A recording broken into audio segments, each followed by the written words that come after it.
Hey guys, today let's see why running MySQL as a root user or any other high privileged user is a bad idea and how an attacker can exploit it to leverage his privileges from a low level user to a high level user or root. So for this demonstration purposes, I'm using a room from TryAcme which is created by Tiberius. So I've already SSH'd into the target machine as a low level user, and without further ado, let's try running linpiece. So sh linpiece.sh, and I think we already got what we are looking for. So yeah, so linpiece has enumerated the MySQL version. If you can see, it has enumerated the MySQL version, and also it performs three kind of checks for finding the credentials. So first, it tries to it tries with a username as root and password as root, which doesn't seem to work. Then it tries with root as username and tour as password, and it doesn't seem to work as well. Then it finally tries for username as root and tries null password, and it seems to work.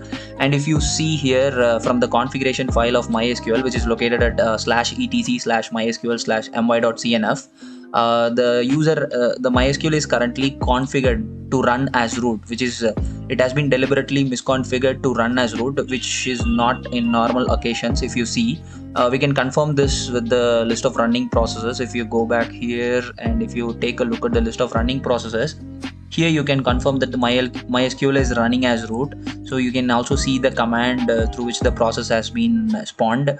So if you see this argument here, this has been deliberately misconfigured to run as the user root. So without further ado, let's spawn a MySQL shell using the credentials that we found. MySQL-u and specify the username, which is going to be root, and specify the password, which is going to be a null password. So it's going to ask you a password and hit enter for null password. And now we have spawned a MySQL shell. So let's have a look at the databases available. So there are two databases available. One is information schema, which is default, and other than that we have another database called MySQL. So we are interested in MySQL, so let's go and check out the tables there. So tables, and we have a lot of tables, and I am specifically interested in this user table as well as the func table. So let's try to dump all the rows and columns from this user table. So in order to do that, we have to do select star from user and hit enter, and there you go. It doesn't seem to contain sensitive information that we are looking for. There are no MD5 passwords or something like that. So let's try dumping the func table for pre-existing user-defined functions. So select star from func, and well, it is also empty sets, so it seems like there are no predefined user-defined functions. So the first thing that we need to do is to download the user-defined function C source code that will execute the commands in the context of an SQL statement. So in order to do that, you can either browse to exploit DB or you can find it using searchploit. So if you see here, if you come down, you'll see a function called do system. So this is the function that is responsible for executing the commands in the context of a SQL statement. So I'm gonna exit the MySQL shell, and you have to find a way to transfer the C exploit into your target machine. In my case, the exploit has already been transferred. If you're practicing via the same TryAcme room that this demo is going on, you can find the exploit file placed in this directory called tool/mysql udf.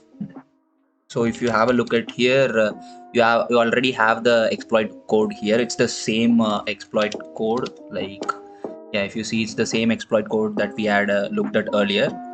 So yeah, you have all the compilation instructions here. You can either copy paste. So what you gotta do is we're gonna compile this. First we'll be compiling it into an object, and then followed by compiling it into a shared object. So in order to do that, gcc-g-c and followed by the C file name and fpic, and hit enter, and let's have a look at, yeah, so we have created an object file. So now we are going to convert this object file into a shared object file. So in order to do that, gcc-g followed by -shared argument and capital WL comma so name comma raptor underscore udf2.so, followed by the output file name. It's going to be raptor .so, and the input file name raptor udf2.o, and -lcrypt.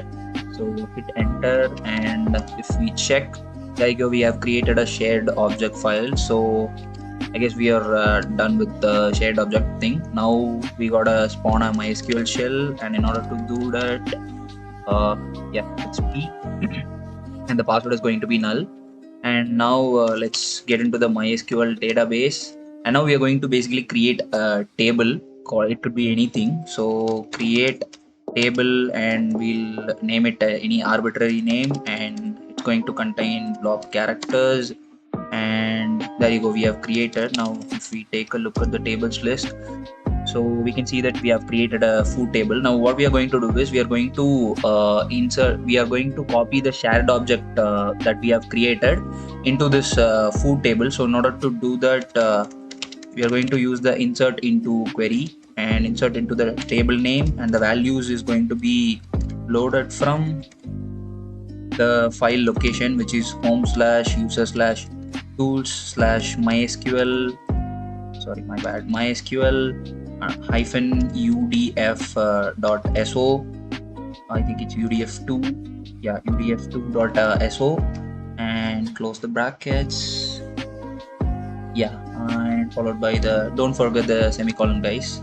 And there you go. So we have successfully copied the shared object that we have created into the food table. So the next thing we have to do is we have to dump the copied contents from food table into a plugin owned by root. So what we have to do is first we have to figure out where the plugin directory is. So in order to do that, select at plugin underscore dir and hit enter. So we can see this is the plugin directory. So what we are going to do is basically the values of the shared object that is currently in the food table is going to be dumped into a plugin that is in this path. So in order to do that, we are going to use the select star statement, and from the food table and into dump file. So now we have to give the path for the plugin, which is user/lib/mysql/plugin, and we have to give the name for the plugin, which is going to be raptor underscore udf2.so. and yeah, I guess that's it, and followed by the semicolon and hit enter. There you go. So yeah, we have copied the contents, and now we have to create a function that will allow us to run system commands in context of an SQL query. So in order to do that, we are gonna create function. So in the name of do system, that will return us the output that will be executed by the shared object that we created. So basically we have created the function called do system. So now if we do select star from func and hit enter, now you can see that we have created a function called do system, and basically that's it. So this function that we have created here, right here, is called the user defined functions, because basically we are the user and we have defined a custom function that will allow us to execute system commands just because MySQL is being run as a root user. So now to abuse this function, you gotta do select and followed by the do system, and yeah, basically you can execute any commands within the brackets, round brackets here. So in order to, so what we are basically going to do is the basic thing. So we are going to copy the bash and we are going to assign suid permissions to it. So in order to do that, cp bin bash followed by the location where it's going to be created. We are going to create it in temp location and name it root bash, and we are going to assign suid permissions to it. So in order to do that, chmod plus xs and the file location is going to be temp/root bash, and hit enter. There you go. So the function has been executed completely, and now we can exit out of this shell and clear. And now let's browse to the temp directory. Now let's check whether the temp bash we have created exists, and there you go, it exists. Now let's try to spawn into the temp bash, and well, it seems that we are not root. So what could be the reason? Well, check. The primary reason is when you are trying to spawn a root bash without the hyphen p flag, you're not going to execute the suid bit. there is a reason for this, because the -p flag stands for privileged mode. So in this mode, basically the bash env and env files are not processed, and shell functions are not inherited from the environment. So the -p option lets bash keep the effective user id it is launched with, whereas without it, it will set the effective UID to the actual UID, that is the UID of the low privileged user. So in order to bypass this, you have to turn on the -p flag, that is the privileged mode. And once you hit enter, there you go, we are now root. As you can see, the effective user ID is set to 0. And who am I am root.